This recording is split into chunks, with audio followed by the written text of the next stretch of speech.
नारायण नारायण नारायण। श्रीमद् भागवत की अखंडानंद जी महाराज की टीका, प्रथम स्कंद चतुर्थ अध्याय। पर इससे पहले वाले में दूसरा तीसरा एक साथ हो गए। राधे राधे। जय श्री कृष्ण।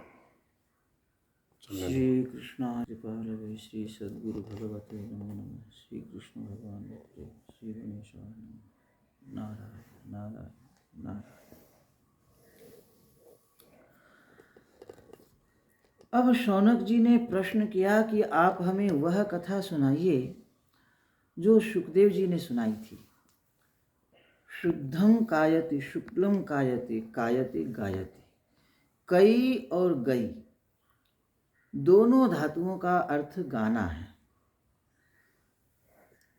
आंध्रों में गायति का उच्चारण कायति करते हैं, आंध्रा में। सुखदेव जी ने जैसा गुरुमुख से सुना है वैसा ही गान करते हैं, इसीलिए तो इनको शुक कहा गया। तोता जैसा सुनता है वैसा ही बोलता है, अपनी ओर से कुछ नहीं जोड़ता। सुखदेव जी अवधूत हैं, वृक्षों के मध्य नग्न रहते हैं, श्री कृष्ण के रंग में रंगे हुए हैं और नित्य निकुंज की अंतरंग लीला में भी शुक रूप से उनका प्रवेश है, इसलिए भी इनको शुक बोलते हैं। तो शौनक जी ने पूछा कि सूत जी, व्यास जी ने किस समय किस स्थान में किस कारण से इस भागवत महापुराण की रचना की? उनके पुत्र सुखदेव जी समदर्शी निर्विकल्प एकांतमती थे, उनको कभी माया निद्रा नहीं आती, वे उन्निद्र थे, ऐसे छिपे रहते थे कि लोग उनको मूर्ख समझे। सुखदेव जी की ऐसी महिमा है कि एक बार जब वे प्रव्रज्या ग्रहण करके जा रहे थे और व्यास जी पीछे पीछे जा रहे थे, तब वे तो थे नंगे और व्यास जी थे कपड़े पहने हुए। मार्ग में स्त्रियां स्नान कर रही थीं, उनके सामने सुखदेव जी नंगे निकल गए, परंतु स्त्रियों को संकोच नहीं हुआ। परंतु जब वयोवृद्ध अनुभवी महात्मा व्यास जी महाराज निकले, तब तुरंत स्त्रियों ने वस्त्र धारण कर लिए। यह देखकर व्यास जी को बड़ा आश्चर्य हुआ और उन्होंने स्त्रियों से पूछा, तुम लोगों ने मेरे जवान बेटे से तो संकोच नहीं किया, फिर मुझसे क्यों संकोच किया? इस पर उन देवियों ने बताया, तवास्ति स्त्री पुंभिदा न तो सुतस्य विविक्त दृष्टि है। महाराज, आपका जो बेटा है वह तो विविक्त दृष्टि है, उसने प्रकृति पुरुष तथा आत्मा अनात्मा का विवेक करके परम तत्व जान लिया है, वह अद्वैतदर्शी है। किंतु आप में अभी स्त्री पुरुष का भेद बना हुआ है, आपके भीतर लोक दृष्टि वर्तमान है, इसलिए हमें लोक दृष्टि के सामने संकोच करना चाहिए। तो ऐसे महात्मा सुखदेव जी को लोगों ने कैसे पहचाना? क्योंकि वे तो उन्मुक्त मूक और जड़वत रहते हैं। वे हस्तिनापुर कैसे पहुंच गए और परीक्षित से उनका संवाद कैसे हुआ? वे तो वनों में विचरण करने वाले हैं, ग्रामीणों के घर तो जाकर चुपचाप खड़े होते हैं।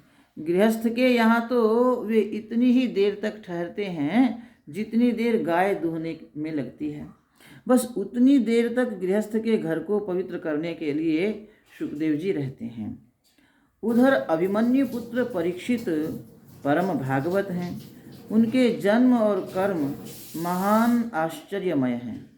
उन्होंने क्यों अपने साम्राज्य और लक्ष्मी का परित्याग करके गंगा किनारे आमरण अनशन किया? बड़े बड़े राजा अपना धन ला लाकर उनके चरणों में रखते हैं और उनको नमस्कार करते हैं। वे जवानी में इतने बड़े ऐश्वर्य का परित्याग क्यों करना चाहते हैं? महात्माओं का जीवन उनका अपना जीवन तो होता नहीं है। महात्मा लोग अपने जीवन के स्वामी नहीं होते, क्योंकि वे जीवन्ति नात्मार्थम, अपने लिए नहीं जीते, दूसरों के लिए जीते हैं। तब अपना शरीर छोड़ भी कैसे सकते हैं। इसलिए परीक्षित जी ने अन्यों के आश्रयभूत अपने शरीर का क्यों परित्याग किया। सूत जी, आप यह सब हमें सुनाओ, क्योंकि आप छांदस वचन को छोड़कर सब शास्त्रों में निष्णात हो। क्या, कौन सा वचन? वेद वचन, छांदस। छांदस माने वेद। वेदों का हमको अधिकार नहीं ना, वेदों का अध्ययन नहीं किया, इतिहास पुराणों के प्रवक्ता है। सूत जी महाराज कहते हैं कि जब चतुर्युग का तीसरा युग द्वापर समाप्त होने लगा, तब पराशर ऋषि से उनकी पत्नी के गर्भ से भगवान की कला व्यास रूप में अवतीर्ण हुई। एक दिन वे सरस्वती नदी के तट पर बैठे थे। पंच नद्यः सरस्वतीमपि यान्ति सस्रोतसः। इंद्रियों की 5 ज्ञान धाराएं हैं: श्रोत्र धारा, त्वक धारा, चक्षु धारा, घ्राण धारा और रसना धारा। ये पांचों बाहर से ज्ञान ले लेकर भीतर अपनी जल राशि में ले जाती हैं, भीतर अपनी जल राशि में जाती हैं और अंतः सलिला सरस्वती में मिल जाती हैं। सरस्वती तट पर व्यास जी बैठे थे। एकांत में पवित्र जल का स्पर्श किया। सूर्योदय का समय था। उन्होंने देखा कि धर्म का नाश हो रहा है। असल में धर्म युग युग में बदलता है और उसका ह्रास विकास होता है। किसी भी वस्तु के रहते उसके धर्म का नाश नहीं हो सकता। अग्नि के अग्नित्व का, पृथ्वी के पृथ्वीत्व का नाश नहीं हो सकता। अग्नित्व और पृथ्वीत्व के नाश हो जाने पर अग्नि कहाँ रहेगा, पृथ्वी कहाँ रहेगी। इसलिए मनुष्य भी मनुष्य धर्म का संपूर्ण नाश हो जाने पर जिंदा नहीं रह सकता। इसलिए धर्म का ह्रास भले हो जाए, उसके बीज का नाश कभी नहीं होता। इसी से धर्म को सनातन कहकर उसका अभिप्राय प्रकट करते हैं। तो व्यास जी ने देखा कि युग का प्रभाव सामने आ गया है और भौतिक वस्तुओं में शक्ति का ह्रास होने लगा है। यह अवस्था आज भी है। पहले के वृक्ष 50 वर्ष, 100 वर्ष, 500 वर्ष तक फल देते थे, लेकिन अब 15-20 वर्ष में समाप्त हो जाते हैं। चाहे उनकी कितनी भी सेवा करो, कितनी भी खाद दो, वे बड़े बड़े फल तो दे देते हैं, लेकिन थोड़े दिन के बाद नष्ट हो जाते हैं। पहले के गेहूं और गन्ने की जो परंपरा चलती थी वह अब नहीं रही। इसी प्रकार मनुष्य शक्तिहीन हो गए, उनमें श्रद्धा करने की भी सामर्थ्य नहीं रही। कई लोग कहते हैं कि श्रद्धा तो निर्बल पुरुष करते हैं, किंतु ऐसी बात नहीं। जिसमें आत्मबल होता है वही श्रद्धावान होता है। दूसरे पर विश्वास करके उस पर टिक जाना, अडिग हो जाना, यह क्या कोई कम आत्मबल की बात है? श्रद्धा तो आत्मबल का लक्षण है। तो व्यास जी ने देखा कि इस परिस्थिति में सबकी भलाई कैसे हो, इसके लिए उन्होंने वैदिक कर्मकांड का प्रचार किया।